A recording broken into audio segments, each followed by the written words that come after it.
하나님 말씀 시편 106편 1절에서 12절까지 구약성경, 제가 가진 성경은 881페이지입니다. 881페이지 시편 106편, 우리 합독은 1절에서 5절까지 그리고 9절 한 절 합독합니다. 106편 1절입니다. 할렐루야, 여호와께 감사하라. 그는 선하시며 그의 인자하심이 영원하미로다.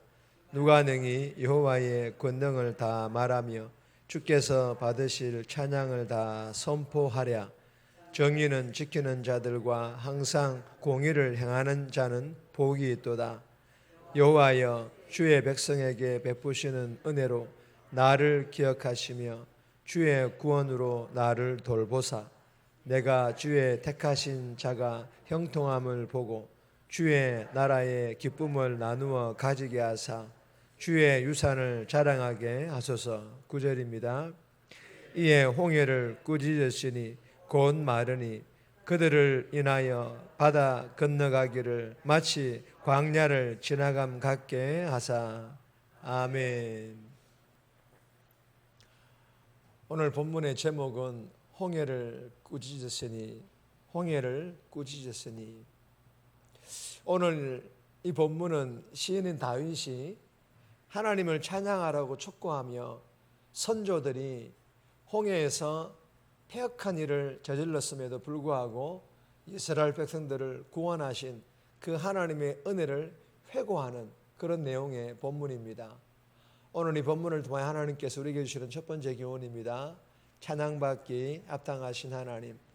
우리 하나님은 찬양받기 합당하신 그런 하나님이심을, 그러므로 그 하나님을 찬양하라 라는 그런 교훈이지 않겠습니까? 1절에서 3절까지인데 1절 말씀 보시면 할렐루야, 여호와께 감사하라.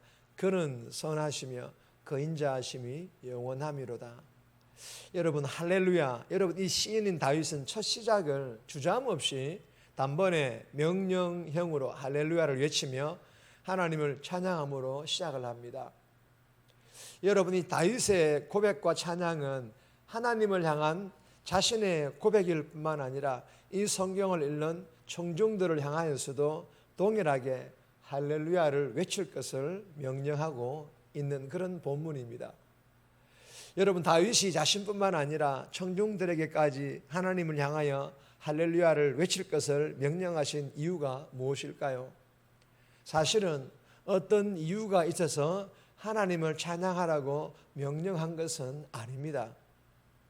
여러분, 사실은 이유보다 명령에 앞서 있습니다. 명령이 앞서 있습니다. 무슨 말이냐면요, 어떤 이유 때문이 아니라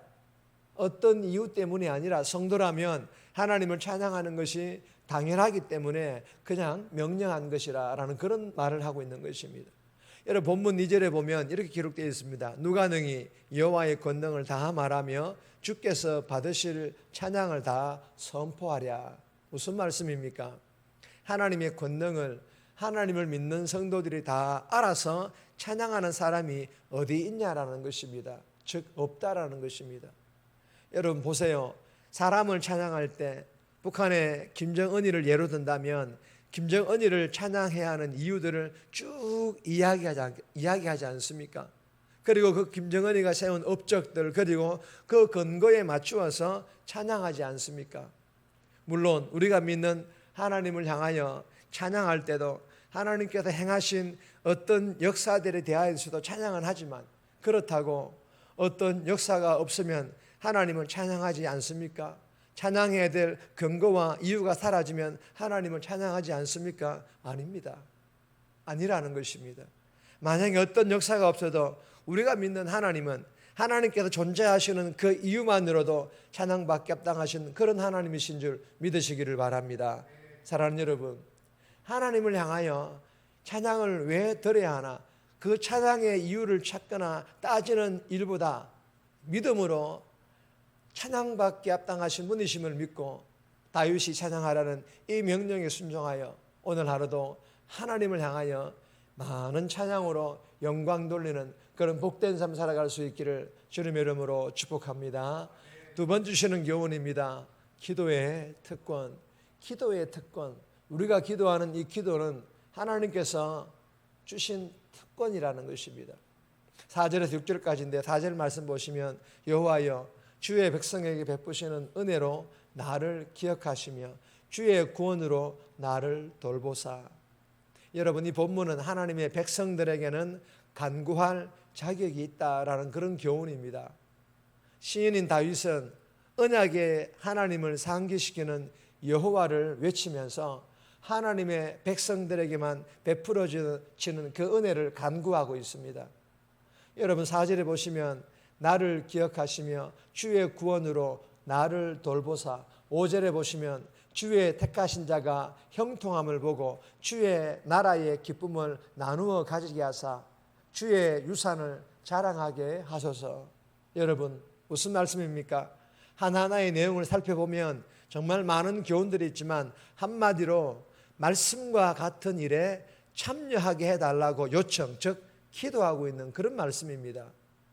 그러나 선조들의 죄와 자신들의 죄로 인하여 비참한 상황에서 구원과 형통과 기쁨과 유산을 자랑하는 일에 동참하게 해달라는 기도가 뻔뻔하지만 그럼에도 다시 한번 약속에 신실하신 하나님을 향하여 그 이름을 부르고 있다는 것입니다. 여러분, 주시는 교훈이 무엇입니까?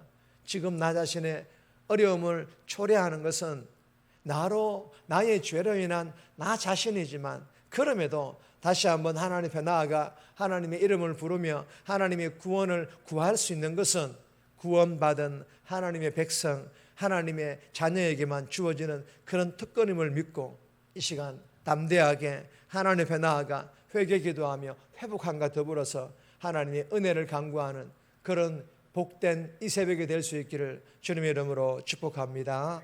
세 번째 주시는 교훈입니다. 내 믿음을 믿고 신뢰하라. 내 믿음을 믿고 신뢰할 것을 우리에게 교훈합니다. 9절 말씀 보시면 이에 홍해를 꾸짖으시니 곧 마르니 그들을 인도하여 바다 건너가기를 마치 광야를 지나감 같게 하사. 여러분, 이 본문은 홍해를 건너는 상황인데 믿음에 대한 교훈입니다. 믿음에 대한 교훈, 즉 믿음으로 홍해를 가르는 것이 아니라 홍해를 가른 것은 하나님입니다. 그러므로 하나님께서 갈라놓은 홍해를 믿음으로 걸어가라라는 그런 교훈입니다. 우리의 믿음이 홍해를 갈라놓은 게 아니라는 거예요. 홍해를 가른 것은 하나님이십니다. 그러므로 하나님께서 갈라놓은 그 홍해를 믿음으로 걸어가라라는 그런 교훈이 오늘 본문의 말씀입니다.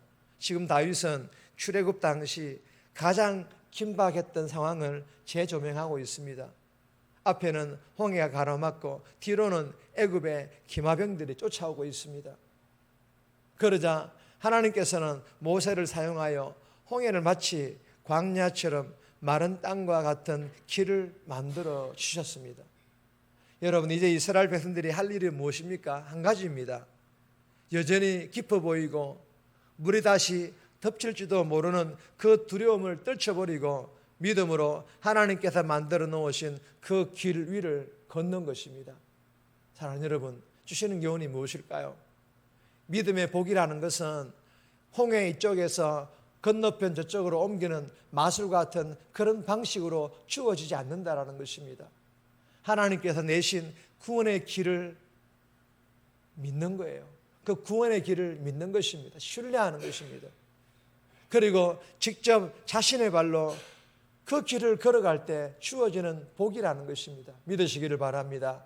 여러분, 오늘 하루도 삶에서 다가오는 그 두려움들, 이 새벽에 주신 그 은혜와 내 안에 이미 있는 그 담대한 믿음을 믿고 신뢰함으로 그 두려움과 맞서서 견디고 이겨내므로 하나님께 주시는 복 받아 누리는 저와 여러분들의 삶이 다 되시기를 주님의 이름으로 축복합니다. 정리합니다. 내가 믿는 하나님은 아무 이유 근거가 없어도 찬양받기 합당하신 분이심을 믿고 오늘 하루도 하나님을 향하여 많은 찬양으로 영광 돌리는 삶 살아가게 해달라고, 비록 죄로 인하여 어려운 가운데 있지만 하나님 자녀로서의 특권인 기도를 통하여 회복하게 하시고 내 앞에 두려움, 내 안에 있는 믿음을 신뢰하며 맞서 싸워 이기게 해달라고 이 새벽에 기도하며 오늘 하루도 살아갈 수 있기를 주님의 이름으로 부탁드립니다.